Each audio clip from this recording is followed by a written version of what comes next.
नमस्कार मित्रों और मेरे प्रिय छात्रों, बटरफ्लाई चैनल में आपका स्वागत है। विज्ञान विषय में 13वां पाठ परिवर्तन भौतिक और रासायनिक लेकर हम प्रस्तुत हैं। आज हम भौतिक और रासायनिक परिवर्तन के बारे में इस पाठ में चर्चा करेंगे। हमारे आसपास होने वाले परिवर्तन के कौन से कारण हैं, मानव निर्मित परिवर्तन क्या होता है और कौन से हैं। यहाँ कुछ चित्र दिए गए हैं, उन चित्रों को देखो। गिलास में दूध है, कटोरे में नमक रखा हुआ है, हाथ में बर्फ़ पिघल रही है, बीज उग रहा है, दूध या अन्य तत्सम पदार्थ उबल रहा है, पटाखा फूट रहा है, आग जल रही है और दूसरे में भी पटाखा ज्वलनशील पदार्थ ये भी फूट रहा है। ये विभिन्न प्रकार के परिवर्तन है। मतलब जो चीज़ जैसी थी उसमें वो ऐसी नहीं रह गई, अब वो बदल गया। वृक्ष से फल गिरना, लोहे पर जंग लगना, बरसात आना, विद्युत का बल्ब प्रकाशित होना, सब्जी काटना आदि का दो समूहों में वर्गीकरण करते समय कौन सी बात ध्यान में रखोगे? यही कि कौन सी परिवर्तन मानव निर्मित है, कौन से परिवर्तन प्राकृतिक हैं। उपर्युक्त परिवर्तनों में कौन से परिवर्तन अपने आप या प्राकृतिक रूप से घटित हुए हैं। पिछली कक्षा में हमने कुछ प्रकरणों में परिवर्तन के उदाहरणों का अध्ययन किया है, जैसे फल का पकना, दूध का खराब होना। यह परिवर्तन प्राकृतिक रूप से घटित होते हैं, उन्हें प्राकृतिक परिवर्तन कहते हैं। ऐसे कुछ प्राकृतिक परिवर्तनों के अन्य उदाहरण कौन से हैं? हमारे आसपास के पदार्थों में घटित होने वाले कौन कौन से परिवर्तन तुमने देखे? इन पाठ में हम परिवर्तनों के बारे में विस्तार पूर्वक जानकारी प्राप्त करेंगे। दैनिक जीवन में हम अनेक मानव निर्मित पदार्थ देखते हैं। उसका निर्माण क्यों किया जाता है? मनुष्य अपनी आवश्यकता के लिए दैनिक पदार्थ में उपयोग में आने वाली चीज़ों का निर्माण करता है। पेंसिल की नोक करना, रोटी बनाना, भोजन पकाना जैसे कितने सारे परिवर्तन हमारे लिए उपयोगी होते हैं, इसलिए उन्हें उपयोगी परिवर्तन कहते हैं। जबकि अनुपयोगी या मानव को हानि पहुंचाने वाले परिवर्तनों को हानिकारक परिवर्तन कहते हैं। थोड़ा सोचो, तूफान द्वारा उखड़कर गिरा हुआ वृक्ष कौन सा परिवर्तन है? ये प्राकृतिक परिवर्तन भी है और हानिकारक परिवर्तन भी है। दूध का दही बनना कौन सा परिवर्तन है? ये प्राकृतिक परिवर्तन भी है और लाभदायक परिवर्तन है, और यह रासायनिक परिवर्तन भी है।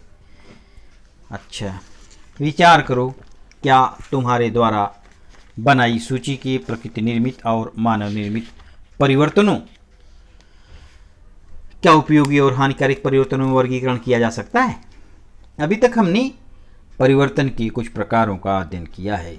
उसमें से गुब्बारा फूटना और फल का पकना, इन दोनों परिवर्तनों का समयावधि की दृष्टि से विचार किया तो हम क्या बता सकते हैं? गुब्बारा फूटने की समयावधि फल की पकने की समयावधि से बहुत ही कम है। फल धीरे धीरे पकता है, गुब्बारा अचानक से फूट जाता है।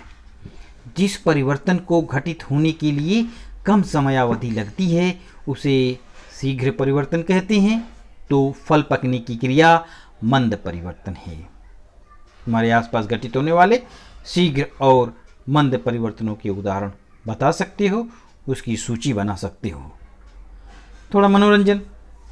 सामग्री: कांच की चूड़ियों के टुकड़े, मोमबत्ती, माचिस, दियसलाई आदि। कृति: कांच की चूड़ी के एक टुकड़े को उंगलियों का आधार देकर मोमबत्ती की ज्योति में पकड़ो। टुकड़े का बीच का भाग गर्म हो और दोनों सिरे बाहर रहें, इसकी सावधानी बरतो। कांच के टुकड़े का बीच का भाग नरम होगा, उसका निरीक्षण करो। दोनों सिरों पर उंगलियों के दबाव के कारण चूड़ी के टुकड़े का नरम होने वाला भाग मुड़ जाता है। इस प्रकार दोनों सिरे एक दूसरे के समीप लाओ और उसे अब ठंडा करो, होने दो। इस प्रकार विभिन्न टुकड़े एक दूसरे में फंसाकर बंदरवार बनाया जा सकता है। ऐसे विभिन्न आकार, विभिन्न रंगों का बंदरवार बनाओ और अपनी कक्षा व घर सजाओ। तुमने कांच के टुकड़े से गोलाकार कड़ी बनाई, उसका आकार बदलकर पहले जैसा टुकड़ा कैसे बनाओगे? मोमबत्ती को पिघलाकर पुनः मोमबत्ती कैसे तैयार की जा सकती है? मोम को पिघलाकर पुनः मोम प्राप्त करना, इसे हम पुनः पुनः कर देख सकते हैं। अतः पुनः पुनः विपरीत क्रम में होने वाले परिवर्तनों को उत्क्रमणीय परिवर्तन कहते हैं। परंतु पके हुए आम का पुनः कच्चे आम के रूप में रूपांतरण नहीं कर सकती। लकड़ी जलने के बाद राख से पुनः लकड़ी नहीं मिल सकती। दिन के पश्चात कौन सी स्थिति आती है? रात होता है। सूर्योदय के पश्चात दूसरी स्थिति कौन सी आती है? दिन होता है, तेज धूप होती है। समुद्र में ज्वार आने के पश्चात भाटा होता है। वृक्ष पर बैठे पक्षी का उड़ जाना, पक्षी उड़ जाएगा, बाद में कहीं न कहीं जाकर वो बैठेगा। बाढ़ आएगी, बाढ़ आया है, बाढ़ कुछ दिन में समाप्त हो जाएगी। आकाश से उल्कापात हुई, उल्कापात अचानक हुई, बार बार हमेशा उल्कापात नहीं होगी।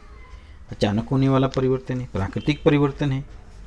बाढ़ आना प्राकृतिक परिवर्तन है।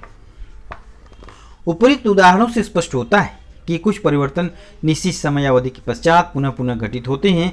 ऐसे परिवर्तनों को आवर्ती परिवर्तन कहते हैं। इसके विपरीत किसी परिवर्तन के घटित होने के पश्चात वह पुनः कब घटित होगा यह निश्चित रूप से बताया नहीं जा सकता। यदि वह घटित होता भी है तो दोनों के बीच की समयावधि समान नहीं होती। ऐसे परिवर्तनों को अनावर्ती परिवर्तन कहते हैं। ग्रीष्म ऋतु, वर्षा ऋतु और शीत ऋतु कौन से प्रकार का परिवर्तन है? घड़ी में सुबह 6 बजे के बाद शाम के 6 बजे तक आवर्ती परिवर्तन किस किस में दिखाई देता है, कितनी बार दिखाई देता है? यहाँ पे कुछ चित्र दिए गए हैं। संलग्न आकृति में दिखाई देने वाले कौन से परिवर्तन अस्थायी हैं, कौन से परिवर्तन स्थायी हैं? किन परिवर्तनों में मूल पदार्थ परिवर्तित हुआ, किन परिवर्तनों में मूल पदार्थ वैसे ही रहा, किन परिवर्तनों में नए गुणधर्म का नया पदार्थ तैयार हुआ। उपयुक्त परिवर्तनों को उदाहरणों पर गौर किया जाए तो जिस परिवर्तन के होते समय मूल पदार्थ के गुणधर्म जैसे थे वैसे ही रहे, अर्थात उसका संगठन स्थिर रहा, कोई भी नया पदार्थ तैयार नहीं हुआ, ऐसे परिवर्तन को भौतिक परिवर्तन फिजिकल चेंज कहते हैं। जिस परिवर्तन के घटित होने पर मूल पदार्थ का रूपांतरण नए विभिन्न गुणधर्मों वाले पदार्थ में होता है उसे रासायनिक परिवर्तन कहते हैं, केमिकल चेंज कहते हैं। पदार्थ की अवस्था परिवर्तन होते समय कौन सी क्रियाएं होती हैं? कटोरी में पानी लेकर उसे ऊष्मा दी जाए तो क्या होगा? धीरे धीरे गर्म होगा, उसमें से पानी की वाष्प निकलेगी, वाष्प धीरे धीरे बनते रहेगी, पानी की मात्रा कम होती जाएगी। एक समय ऐसा आएगा कि पूरा पानी वाष्प बनकर उड़ जाएगा। द्रव के वाष्प में बदलने की क्रिया को वाष्पीकरण कहते हैं। वाष्पीकरण से कपड़ों का सूखना, समुद्र के पानी से नमक का तैयार होना संभव होता है। जल चक्र में हमने विभिन्न क्रियाओं का अध्ययन किया है, वे कौन सी हैं? क्या ये क्रियाएं होते समय पानी के मूल गुणधर्मों में परिवर्तन हुआ? पिछली कक्षाओं में हमने घुलना, क्वथन विलेयता जैसी क्रियाओं का अध्ययन किया है। ये सभी क्रियाएं भौतिक परिवर्तन के उदाहरण हैं। लकड़ी से मेज बनाना, लकड़ी का जलाना, कांच की वस्तु का फूटना, टमाटर का पकना, लोहे पर जंग लगना जैसे परिवर्तनों में रासायनिक और भौतिक परिवर्तन कौन से हैं? सामग्री: वाष्पन पात्र, शक्कर, बर्नर, तिपाई आदि। किटी: वाष्पन पात्र में शक्कर लो, उसे तिपाई पर रखो और उसे ऊष्मा दो। शक्कर में होने वाले विविध परिवर्तनों का निरीक्षण करो। वाष्पन पात्र की पेदी में काला पदार्थ दिखने पर ऊष्मा देना बंद करो। उपयुक्त कृति में घटित हुआ परिवर्तन किस प्रकार का परिवर्तन है? संक्षारण, कोरोजन। लोहे पर जंग लगता है, अर्थात उस पर लाल भूरे रंग की परत जमा होती है तो तांबे की वस्तु पर हरे रंग की परत जमा तैयार होती है। इस क्रिया को धातु का संक्षारण कहते हैं। संक्षारण के कारण वस्तुएं क्षीण हो जाती हैं। हवा की ऑक्सीजन, नमी, रसायनों की वाष्प के कारण संक्षारण होता है। इसे सदैव ध्यान में रखो। परिवर्तनों का वर्गीकरण करने के लिए जैसे एक समय पर एक ही कसौटी का विचार होता है, वैसे ही किसी एक परिवर्तन का विभिन्न कसौटियों पर भी विचार किया जा सकता है। क्या तुम जानते हो, संक्षारण रोकने के लिए लोहे की वस्तुओं पर जस्ती की पतली परत चढ़ाई जाती है, उसे गैल्वेनाइजेशन कहते हैं।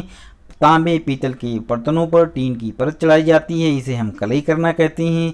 प्रौद्योगिकी के युग में पाउडर कोटिंग की नई पद्धति विकसित हो चुकी है। पाउडर कोटिंग में लोहे, एल्युमिनियम जैसी विभिन्न धातुओं पर रंग बिरंगी परत चढ़ाई जाती है, इस कारण संक्षारण नहीं होता। इस प्रकार से हमारा ये पाठ समाप्त होता है। इस वीडियो में बस इतना ही। धन्यवाद।